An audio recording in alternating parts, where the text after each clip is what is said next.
Good morning, HTMC members and friends. I'm Suzanne Marion, co-president of HTMC, along with Susan Fishman and Dr. Roy Wiley. Welcome to this morning's program, celebrating the birthday of Handel on this date in 1685, and featuring our member, Dr. Anthony Thurman, organist and conductor. Dr. Thurman will speak to us from Wilmington, Delaware, where he is the music director and organist of the 1,000+ member Westminster Presbyterian Church. Following Dr. Thurman's talk, we will hear a live performance by our outstanding member pianist, Dr. Jane Perkyns, playing the French Suite No. 2 by J.S. Bach, who was born March 31st of 1685, just a little before the birth of Handel. We are in awe of the talents of our co-program chairs, Debbie Moran and Gail Martin, who have managed to produce this fine program today in the face of our recent weather-related woes. Thank you so much. And now let's enjoy our program. Hi, I'm Gail Martin. It is just my delight to introduce Tony Thurman to everyone. Tony is somebody I met when he was taking his doctorate at the Manhattan School of Music. And I have worked with him as a conductor, as an organist. I've played the Schubert Fantasy with his husband, Ted Barr. I have watched him conduct the Handel's Messiah more than once. Now, I didn't get to be a part of that because I cannot sing. But he is just such a delight. He also, in addition to being an organist who has, one of his churches had the largest church organ in Philadelphia. It was called the Germantown Giant. I heard him play on that many times. And he has built organs in other churches he's been. Currently, he's in a huge church in Wilmington, Delaware, that's full of very notable people, I might say. But this year during COVID, he has been very, very resourceful.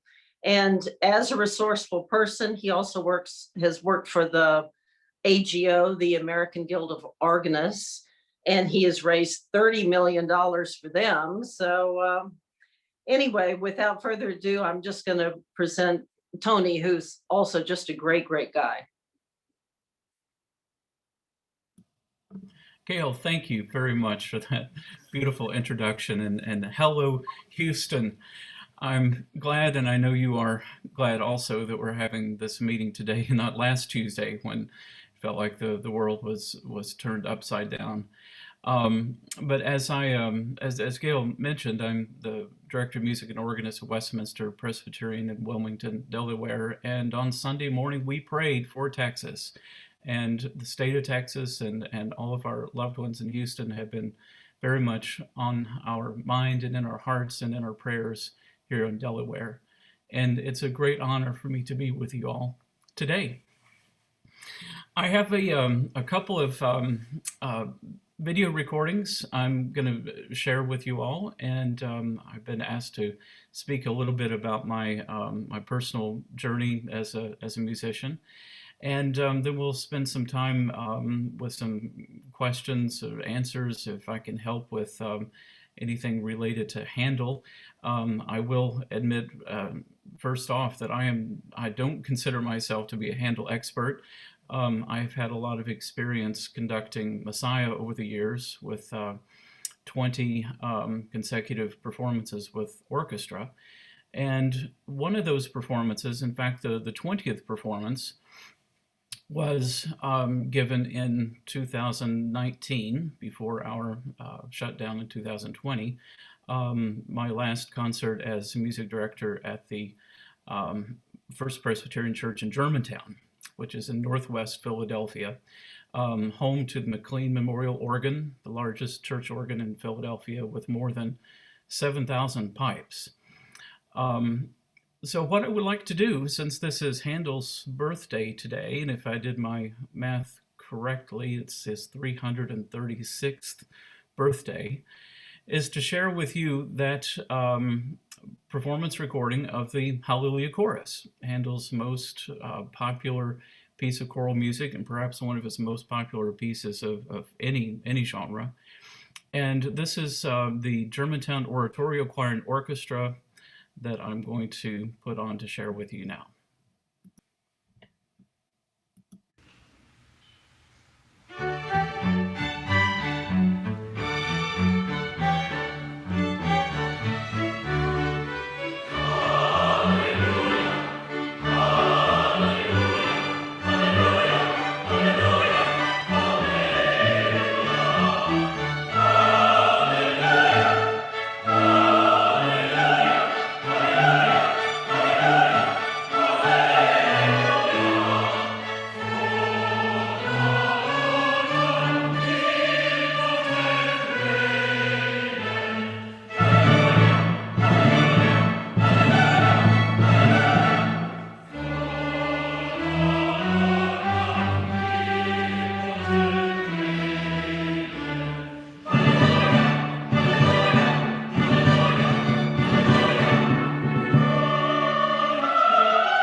So that was December of 2019.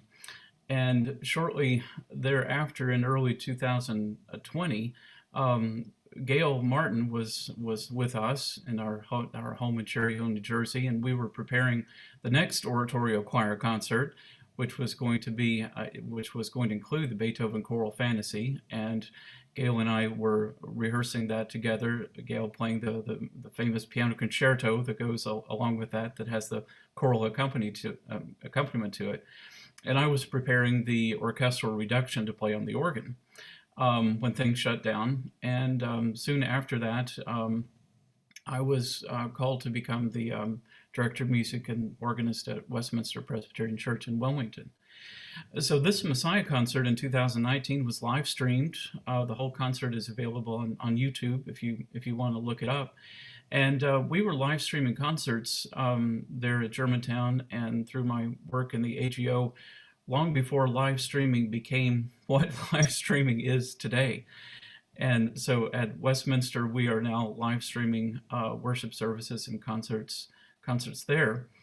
And what has brought me to this is a lifetime of interest and love for the music of the church. And Handel himself was a man of great faith, and his faith really poured out through the composition of Messiah. I mentioned earlier that my roots are in southern Kentucky, and so I was born on a small family farm in Bowling Green, Kentucky, about halfway between Nashville, Tennessee, and Louisville. And my grandmother was a volunteer pianist at her little country church, and played the piano in our home. She lived with us, and so I grew up as a child hearing my grandmother play the piano and always wanted to do what she did. So I began piano lessons when I was 6, and soon was singing in a children's and youth choir at our home church where my parents attended. And we were on the planning stages of getting a new organ for our home church. It was going to be an electronic organ. And when the organ dealer came to a Wednesday night potluck dinner and brought a touring model of the organ to the church to demonstrate, he played for about an hour, and I sat in the front row listening to his concert and just fell in love with the organ and knew that that's what I wanted to do. And so my mother found an organ teacher for me at Western Kentucky University, Ted Barr, who was a student at Western. And Ted and I started working together, and he realized that I was serious about my organ study, and he was supportive and encouraging. And it wasn't long before we were making plans for college auditions. And so Ted, being a college student, knew all of the right pieces that I should be learning to play for a college audition, and taught those to me. And when I auditioned for college, he was such a great teacher that I auditioned at 5 universities, and with the hope that if I got a scholarship anywhere, that would determine where I would go to school. And lo and behold, I got full scholarships at all 5 places where I auditioned, and so the decision became even more difficult. But I finally chose to attend the University of Louisville, where I studied with Melvin Dickinson. Melvin was the founder and conductor of the Louisville Bach Society.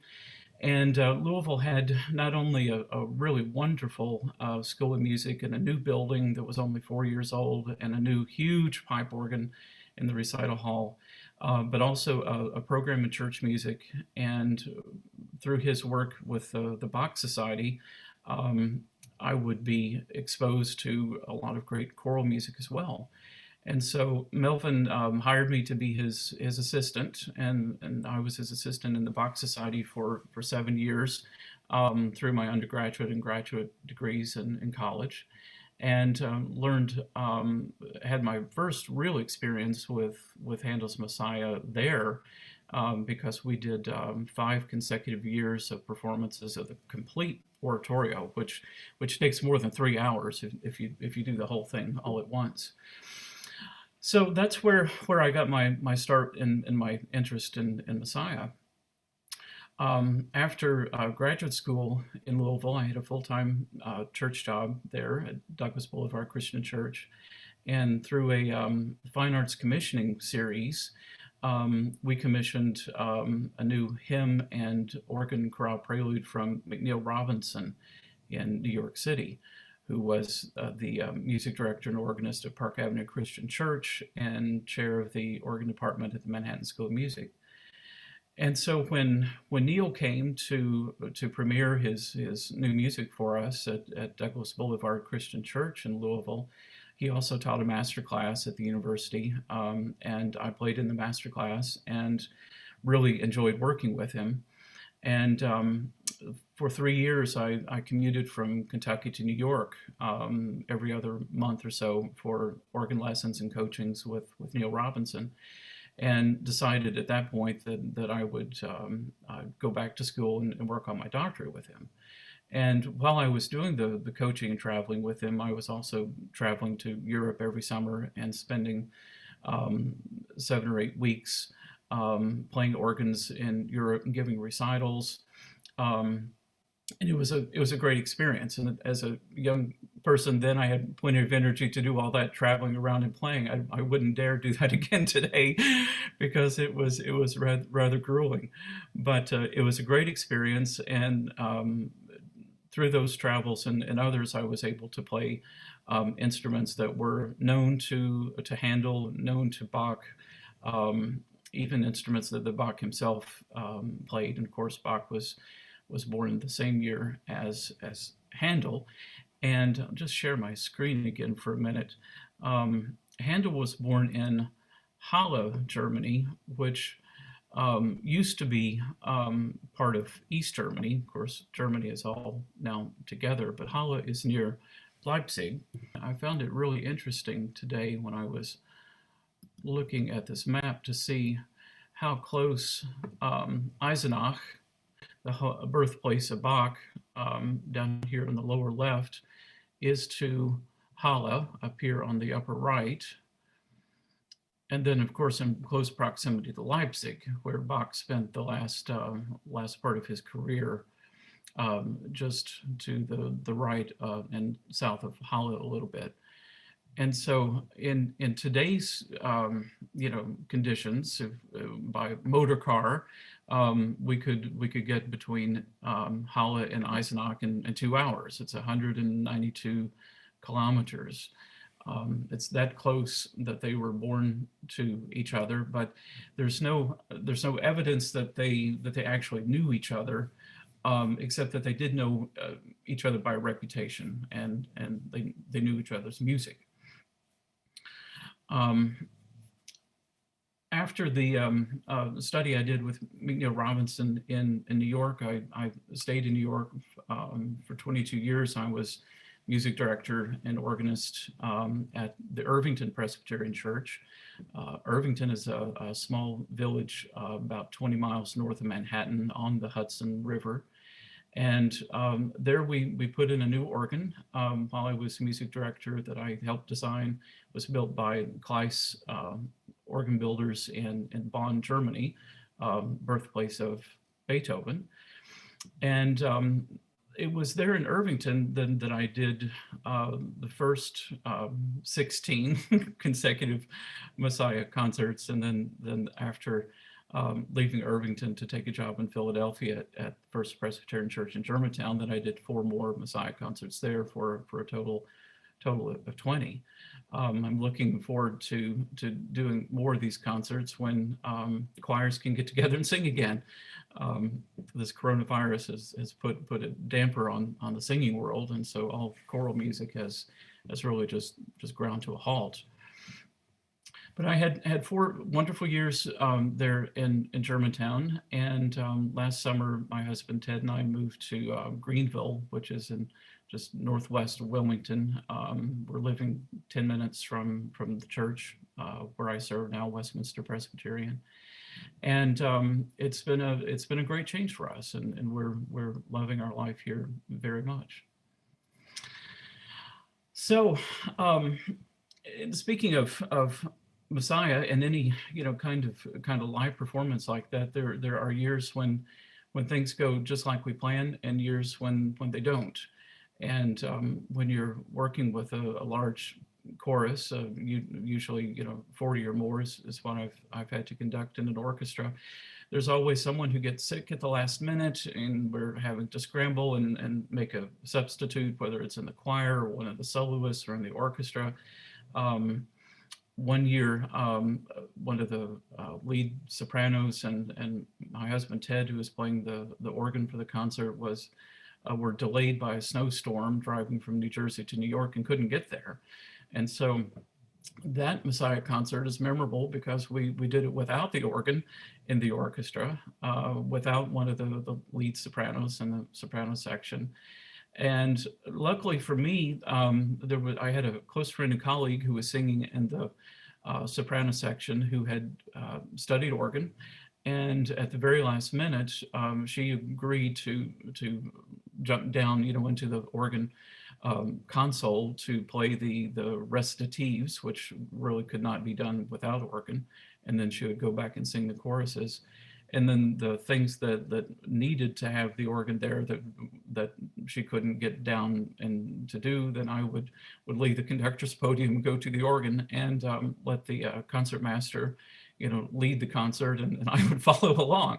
So there have been some entertaining things to think about in past Messiahs, and it's not unlike what Handel did in subsequent performances. The first performance was in 1732, if my notes are correct. No, 1742 in Dublin. And in subsequent performances, Handel would swap out a bass for an alto, in an aria or a solo. And there are different versions of different solos and arias that got changed over time. And I think that was largely just due to, resources and who was available and where it was being performed and when. And of course, the Baroque period is known as a period where musicians improvised. And I think to a certain extent, we still do today. Handel, like other keyboard musicians and composers of his day, was expected to play everything. You weren't just a harpsichordist, you weren't just an organist.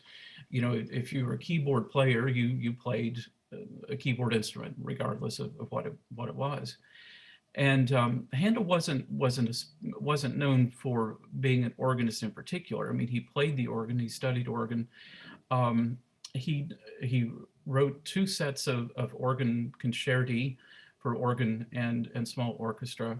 But in terms of solo organ work, he really just didn't turn his attention to the organ as an instrument for solo compositions. We do have some organ voluntaries and simple pieces that he composed, which are suitable for church preludes and postludes, and probably a few of them could even be played in concert. But he didn't compose for the organ like Bach did. With major preludes and fugues and chorale preludes, and that was not Handel's interest. Handel, of course, is probably best known for being a composer of Italian opera, and it was that he really built his career on. And oratorio came much later. Oratorio for Handel came when his operas were kind of falling out of favor, falling out of popularity, and he turned to a new form, and that was oratorio, which I call the opera of the church. Oratorio is typically based on Old Testament lessons for its text. Handel did something unusual with Messiah, in that he and his librettists used both Old Testament and New Testament readings for the text of Messiah to show the life of Christ from birth to passion to resurrection. And that's what makes Handel's Messiah really unusual in terms of an oratorio, is that it does include both New Testament and Old Testament lessons. Handel was born in Halle, as we talked about earlier, and I have a picture to share with you now of the organ in the church where he was baptized. And so this organ is still there today. And you can see all of the ornate details, in this organ case, and of course with in the architecture, surrounding it as well. This was very common in the Baroque period for things to be overly decorated and ornate. This organ was built in 1664 and has survived. So this is where Handel was baptized. This is where he had his first organ lessons. And if you're wondering where the keyboard is, where he played, it would be on the opposite side of the organ case. So on where you see the organ pipes in the front, the keyboard would have been on the back side. And this was a small organ. You can tell by the size of the instrument in relation to the room. But that's where Handel had his first organ lessons. He was organist for a short time at the cathedral in Halle. This is the cathedral organ that you would see today. It's a modern organ. This is not the organ that Handel played. It's an organ that I have played. And this organ is a 19th century replacement for the organ that Handel would have played. And in the headquarters of the American Guild of Organists in New York, we have keys from the original organ that Handel would have played. You see 1, 2, 3, 4, 5, 6, 7, 8 keys, counting accidentals and naturals. So these are the very keys that were in the 17th century organ that Handel would have played at the cathedral in Halle. And something that's interesting about these keys, you can see how well worn they are. You can see how the ivory tops are worn. The one ivory top is missing altogether. Another one in the middle looks like it is pretty much in shape, and the one on the left looks like it's been worn on the ivory's just completely worn off the front down to the wood. So this was a well played and well loved organ that Handel knew.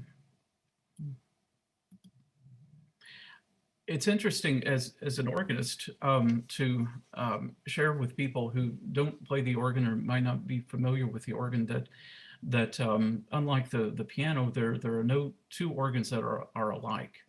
And I should also qualify that by saying there are no two pianos that are alike either, because pianos have very special souls and very special voicing.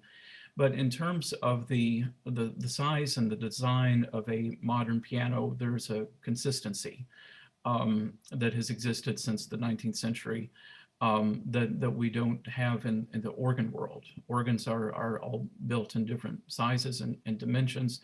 And over the period of history, even the keys themselves have been different sizes. Not just the length of the key from the front to the back, but also the width of the key.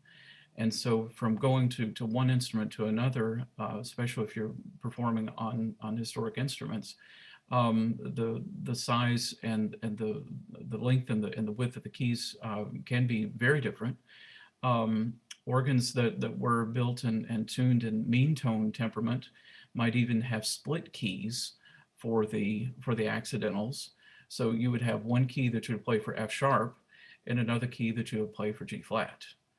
Because in mean tone temperament, you can't play in all keys equally well.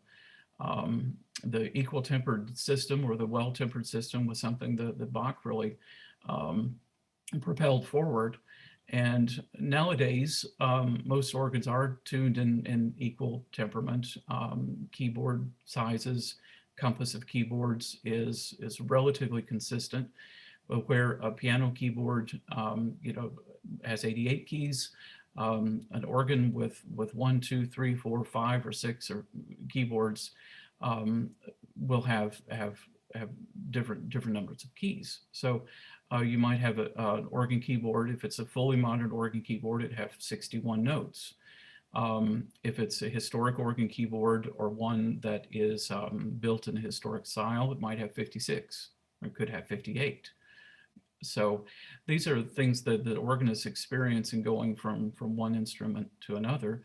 And of course, then there's the pedal board, because organists play with their hands and their feet. And on a modern organ pedal board, there'll be 32 notes for the organist to play. But if it's a historic keyboard, there might be 30 or 28 notes in the pedal. And that's what makes the organ challenging to play, because as organists, we don't carry our instruments around with us. Neither do pianists. It's a different experience everywhere we go, and it's part of the excitement, about being an organist, is that when you get to a new organ that you haven't tried before, it's like kind of making a new friend and figuring out how it works and how it's going to sound best, and listening to what it actually sounds out, how it sounds out in the room. Oftentimes, especially if we're playing in a cathedral in a balcony, where the organ keyboards or playing desk, as we would call them, Spieltisch in Germany, are kind of built into the organ case, all of the sound is going out down the nave over our heads, and we're not really hearing what our instrument sounds like in the room. And so oftentimes we take a second organist with us, to play our pieces while we go down in the middle of the church or the cathedral and listen to see how things balance. Nowadays, we can also use recorders for that, digital recorders for playback. But there's nothing like hearing the sound with your own ears when you're registering the organ to make it sound good for what you're going to be playing. And speaking of the Messiah, if we can get back to that again, this year we had to do something different at Christmas time, because we weren't going to have a Christmas concert, and my choir at Westminster decided we would make a virtual recording of Christmas carols and the Hallelujah Chorus, to share with our congregation and to share with people who were homebound and couldn't get out. And putting together a virtual recording, I have to say, was a lot more difficult than doing a live concert, because there were so many moving pieces to that. And I'm going to show you the finished product here in just a second. But the process of getting to that finished product of a Handel's Messiah involved playing the entire accompaniment myself on the organ, and having that recorded by a professional videographer, and then receiving rather the video back from the videographer, so I could conduct myself playing the accompaniment, so that he could then combine those videos and send it out to the choir, so that they could see and hear what they would be singing to. So they were watching me give visual cues for the various entrances of each section, while I was conducting myself in a recording the full accompaniment. And then they made their individual videos and then submitted them to our videographer, who then combined everything and turned us into a virtual choir. But all of this was done, in the solitude of people's homes, just singing, kind of like karaoke, singing along to a recording while they made a recording at the same time, and then having our videographer pull everything together, balance the voices so that there was good choral blend. If somebody was a little bit behind or a little bit ahead, he would have to, tweak the recording so that everything would line up properly. But this is what we had to do, in a COVID Christmas. And I'm going to show you how that all came together and turned out.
So that's how we have to do a Hallelujah chorus for a COVID Christmas, and hopefully the last time we have to do that.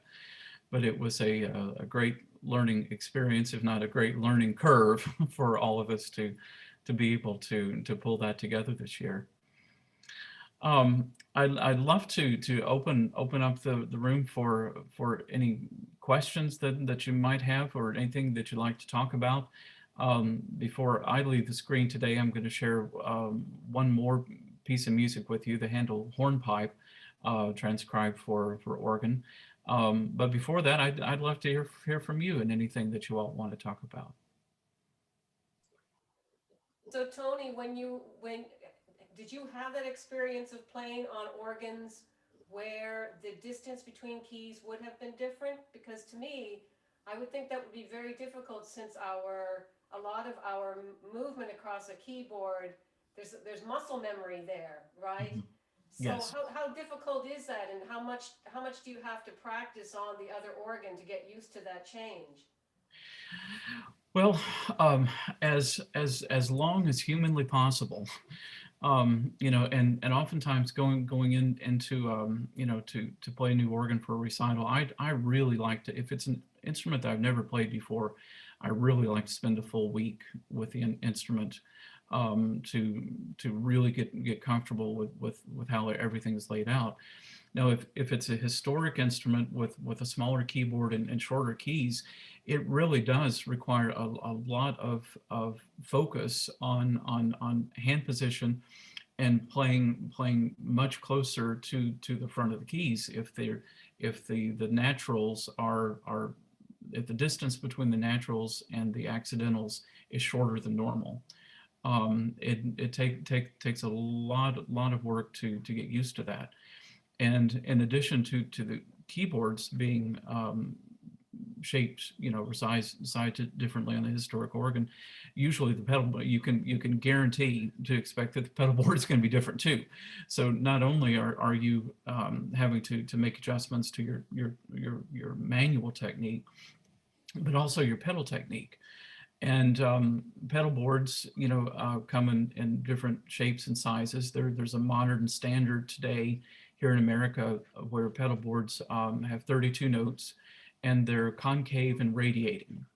So that means that if you think of middle C being kind of right between your legs and the pedal board, and the lowest note on the organ pedal board would be C below that, then going to the right, your note is not going to be C, it's going to be G.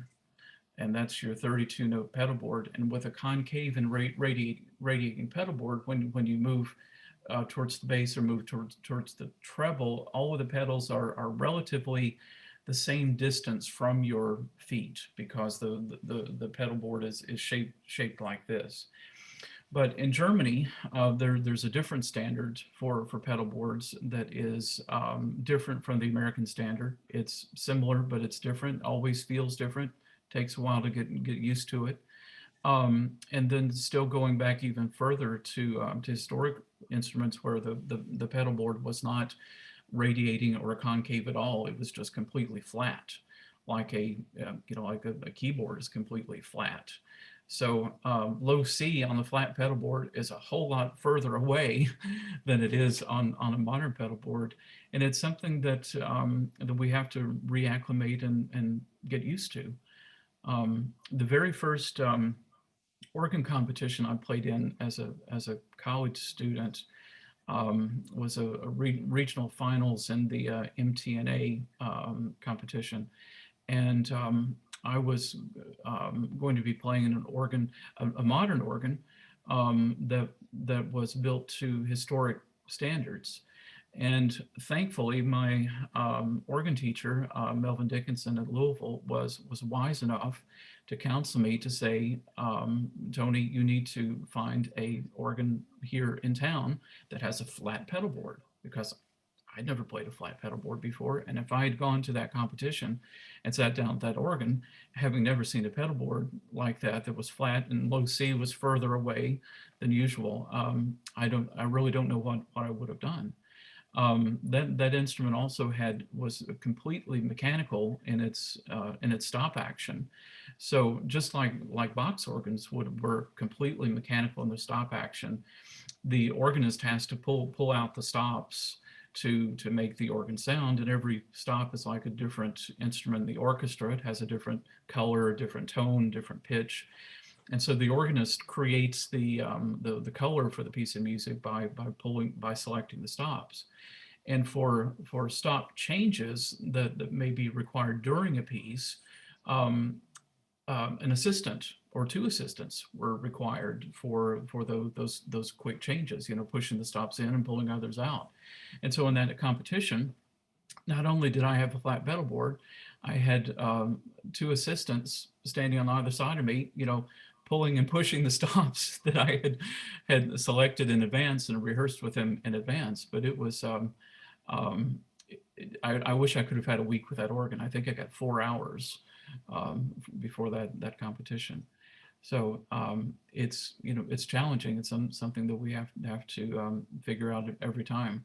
There are people who specialize, in early keyboard instruments and don't even play the modern ones, that are more at home and comfortable with that. But those of us who play modern and historic instruments just have to learn how to do it. Tony, this has been great. Can you hear me? Yes. Yeah. Could you just say a few words about the pipe chambers? Because when you took me on a tour of those caverns filled with pipes, that was the most shocking thing to me, and is something that people may not know about. Mm-hmm. Sure. So, pipe organs are complicated, again, mechanical instruments.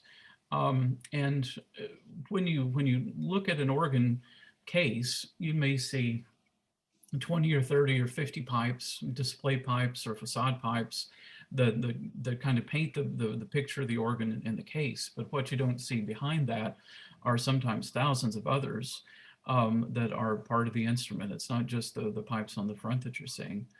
And behind those pipes in the front that you're seeing, you will have some pipes that play, we call it in an unenclosed way, meaning that you can't control the volume on them. You play a note and it's going to be the same volume. You can't play it softer or louder.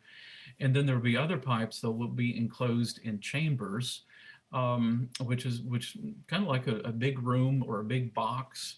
And all the organ pipes will be inside of that. And the walls are solid on 3 sides. And on the 4th side, there will be a set of shutters. We call them swell shades. They're like very large vertical blinds. If you can imagine vertical Venetian blinds that open and close like this, with these big wooden shades open and close. And so when they're closed, it seals off the sound of the organ pipes in that chamber and makes it softer. And through a pedal on the organ console, the organist can open those shades for a crescendo or close them back again for a decrescendo. And that's all of the mechanical workings behind the scenes, in the organ that you don't see. So I have a question about the Messiah aria. If you know anything about the history of the soprano aria, I think it's the Rejoice aria that has 2 different choices, one in triplets and one in 16th notes for the time. And do you prefer one or the other? And do you know anything about why there are 2 versions? The simple answer to that is there's an easy version, there's a hard version to sing. And not every soprano voice is built alike. There are lyric sopranos, there are dramatic sopranos, there are coloratura sopranos, and so forth. And my guess is that the second version, the one with the triplets, was written for someone who couldn't move her voice fast enough for that, or his voice fast enough. If it was a male soprano singing it. So that would be my simple answer to it.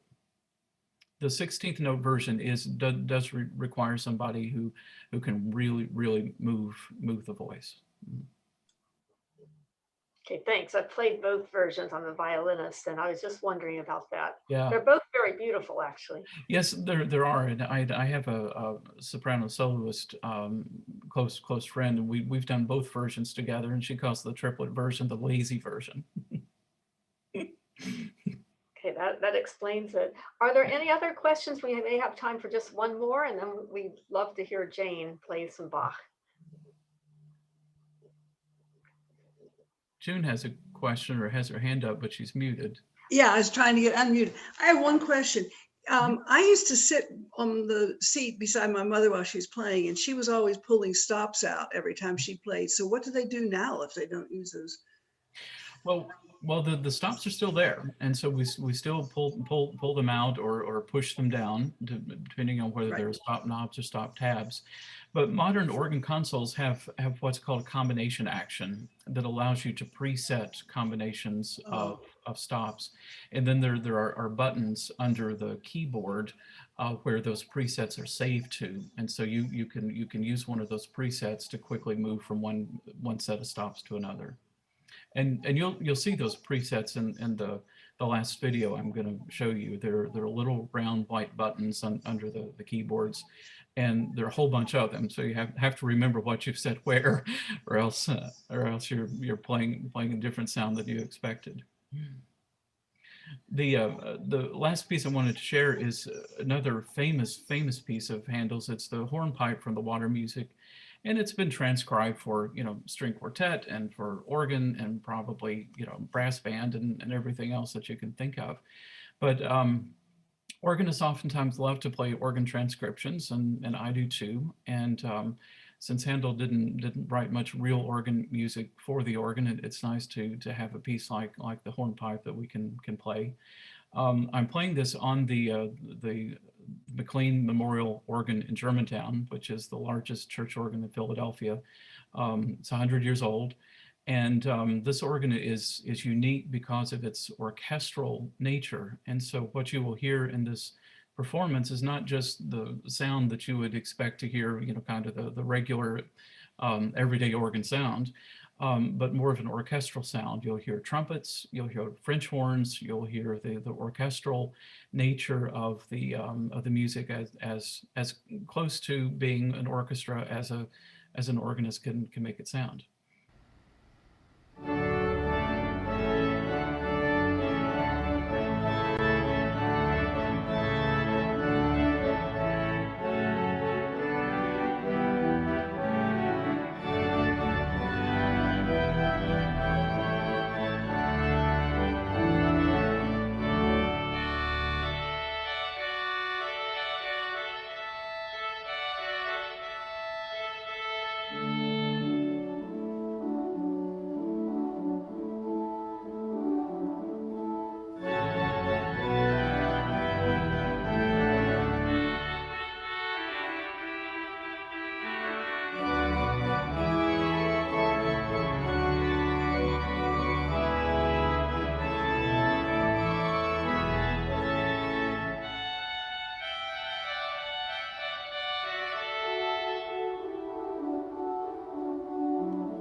So there you go, French horns and trumpets and orchestral stops.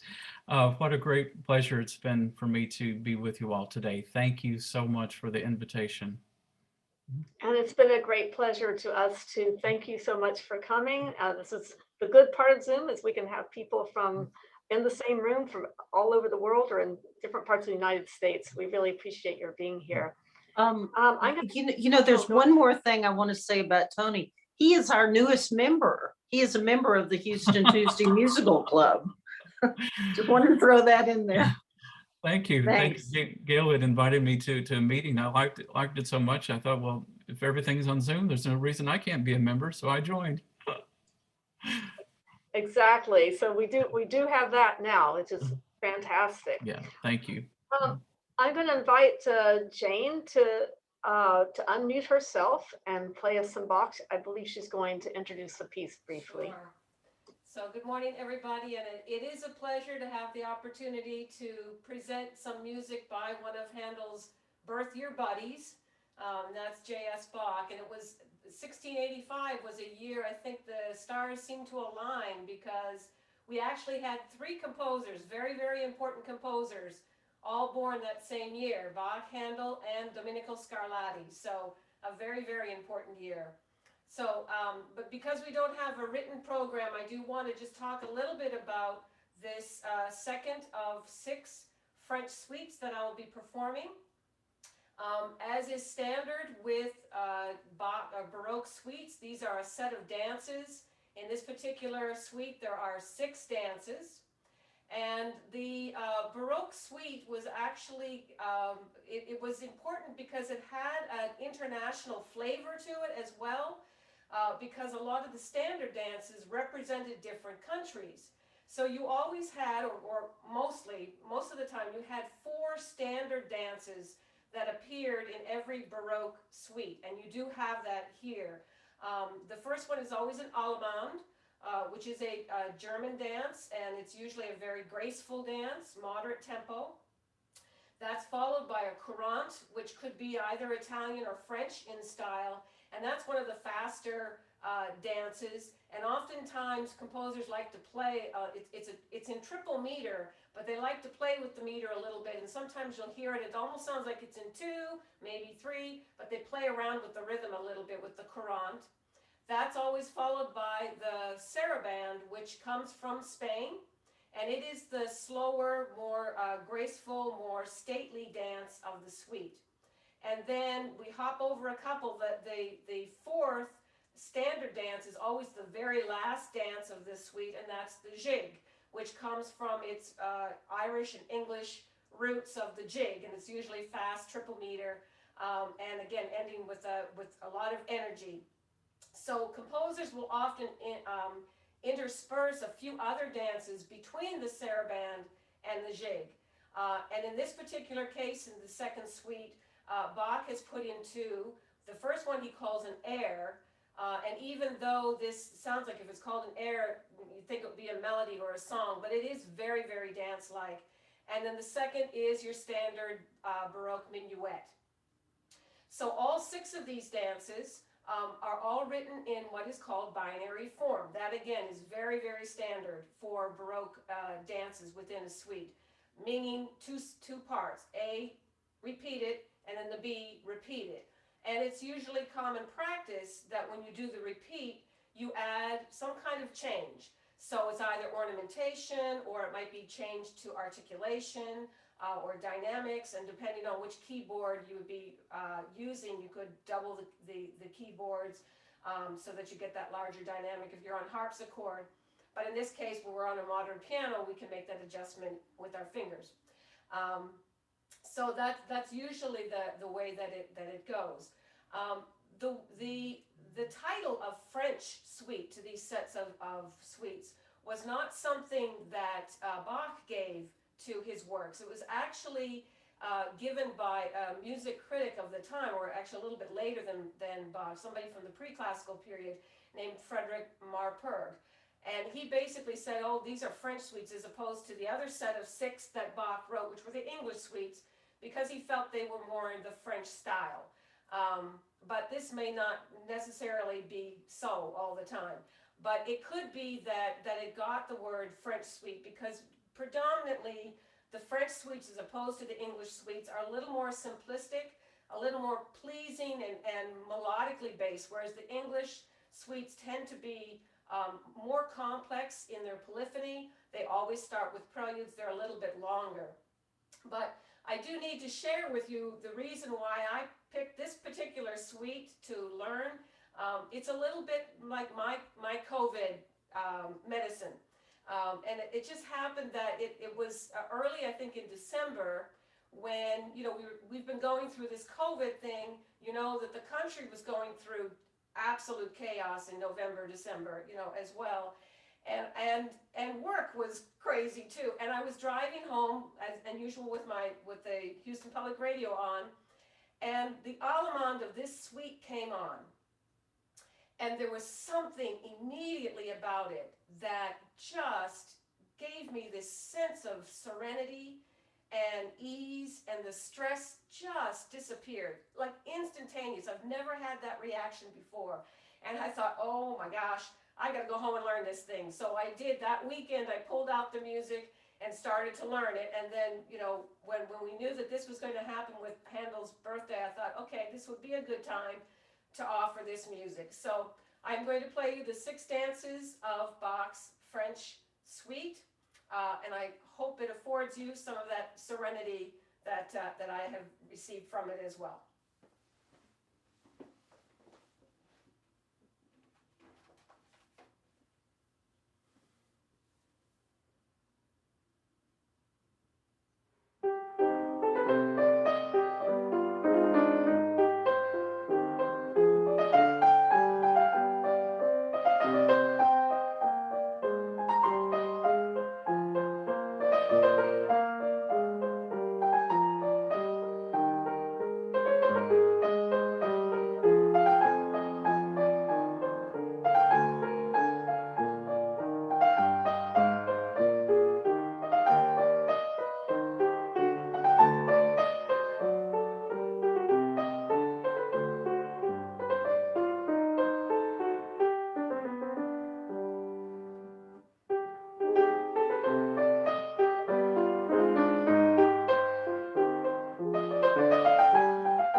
Thank you so much, Jane. We all want to express our appreciation, and I think I speak for all of us if I say thanks. I needed that. But I think for the sake of the meeting, what I'm going to do is allow Suzanne Marion to come on and make her closing remarks, and then allow the meeting to run a little bit, and all of you to unmute to converse, express appreciation to the speaker and the performer. It was a marvelous meeting. I'm completely inspired. And thank you so much to everyone. Tony, that was just a wonderful presentation. I learned so much, and I know we all did. And Jane, I was following along my music. Now I want to learn it too. I'll never play it like you, but it was such therapy for this time that we've been going through. So I just thank you so much, Debbie and Gail and everyone. It was a fantastic day.